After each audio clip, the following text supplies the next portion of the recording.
Considering recent events, the opening to the 2006 documentary, The Devil and Daniel Johnston, is now really difficult to watch. Hello, I am the ghost of Daniel Johnston. Now, as if September 11th wasn't already a day of tragedy, with so many people dying in America's biggest tragedy, and then countless others thereafter due to illness and all that, some of us have yet another death to add to that unfortunate timeline. Many years ago, I lived in Austin, Texas, and I worked at McDonald's. If you've never heard of him, you're not alone. A lot of people have never heard of him. It is an honor and a privilege to speak to you today. If you're not one who really follows underground music or lo-fi or stuff like that, then you certainly have probably missed out on over the last 30 years or so. To tell you about my condition. Even with the release of the 2006 documentary, The Devil and Daniel Johnston, he still remained a quite elusive figure in the public eye. Born January 22, 1961, Daniel Dale Johnston was the youngest of 5 children, and up until his early teenage years, a fairly normal kid. Now, in the late 70s, he began recording music in his garage on a cheap $60 Sanyo mono boombox, singing and playing a chord organ, a signature sound of his. I think I might have made a big mistake. Chord organ blue. Graduating high school, he even attended college for a brief period, but underperforming, he dropped out and returned home to the safety of familiar surroundings. But even then, his parents could tell something wasn't the same about him.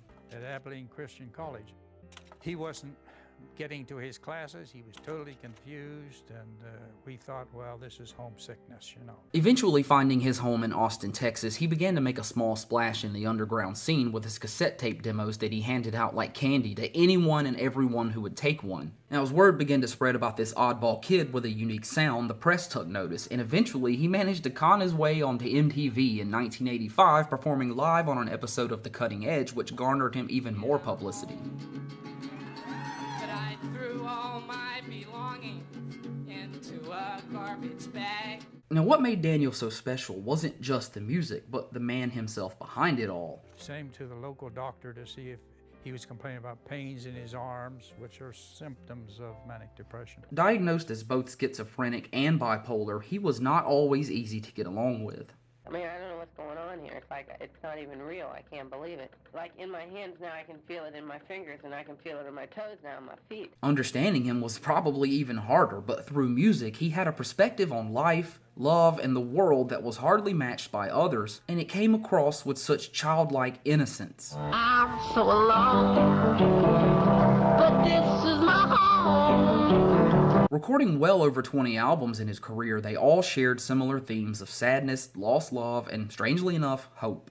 I don't really think trying to paint you a picture of his entire life is the right move with this, so once again, I highly recommend you check out The Devil and Daniel Johnston, even if, you don't even like his music, because the documentary itself is such a deeper story of the struggle of a human. The wildest summer that I ever knew, I had a flat tire down memory lane. His drawings and sketches are exhibited and sold worldwide. Beck, Wilco, Sonic Youth, and Pearl Jam have recorded his songs, but beneath Daniel Johnston's success as an artist and musician is an incredible story of genius touched by madness. Now, this became quite evident when the most insane incident of them all happened in early 1990. After playing a music festival in Austin, his father was flying them back to West Virginia, and while reading a Casper the Friendly Ghost comic book on the plane, Daniel suffered one of his worst psychotic breakdowns of all time. So his mind was gone.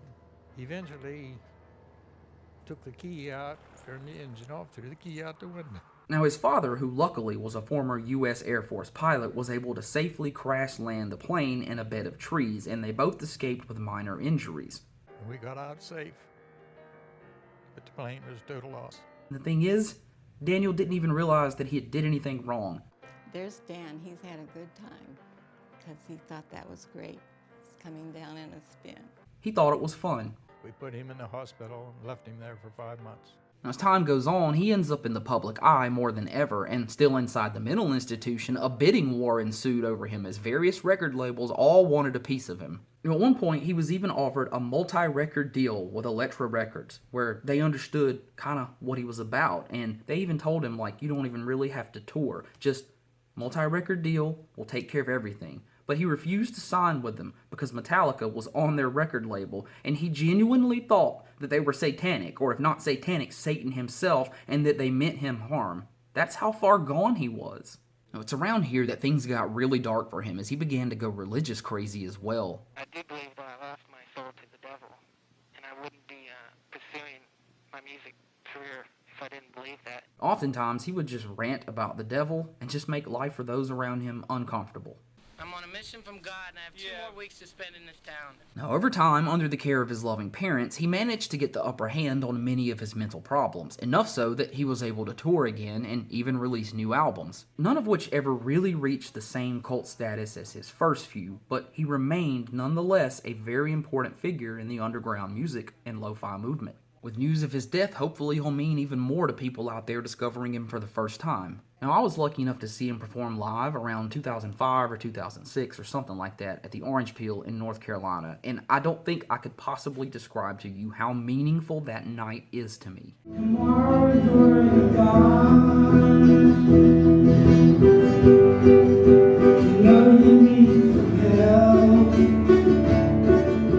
I don't think in the history of music has the death of a musician hit me so emotionally, except for maybe Dimebag and Vinny. Daniel Johnston was one in a million. Look, he's not for everyone, that's for sure, but before you go judging him like an asshole, remember, he was somebody's son. Would you want someone talking about your son that way? Would you want someone talking about your daughter that way? Your mother? Your father? So if you don't like the dude's voice, and you don't like the dude's music, that's fine. There's nothing wrong with that, but there's no need to be an asshole like so many people are. If you want to know more, again, I recommend the film about him. It is unforgivably good in so many ways and gives you a very in-depth look at his life, both musical and non-musical. If you're interested in the music, then by all means, check out Hi, How Are You? It's the shit I got tattooed on my arm. My name is Daniel Johnston. This is the name of my tape. It's Hi, How Are You? And I was having a nervous breakdown when I recorded it. Probably his most well-loved and famous album, although I also like this one, Yip Jump Music. I'm working on the album now. The new release, Yip Jump Music. Honestly, I don't think there's a Daniel Johnston album I don't like, although in fairness, I'm not really a Jad Fair fan, so... If I'd only known, I could have said something sooner. Sorry. Now it's done. You may not like what you hear, and that's fine, you don't have to. I'm just asking you to give him a try. Step outside your comfort zone and just give the man a chance. Perhaps you'll find something in some of his lyrics that you can identify with like so many others have. But now that he's no longer with us, there's a gaping hole left in the underground music world. In the age of digital-only streaming distribution of manufactured perfect music, Daniel was one of the last bare-bones, raw, emotional, unfiltered musicians out there. It just absolutely sucks that he's gone now. At least he no longer has to feel like a monkey in a zoo. I hope you found peace with your inner demons, and the rest of us will carry on without you, but it is not going to be easy. We love you, dude.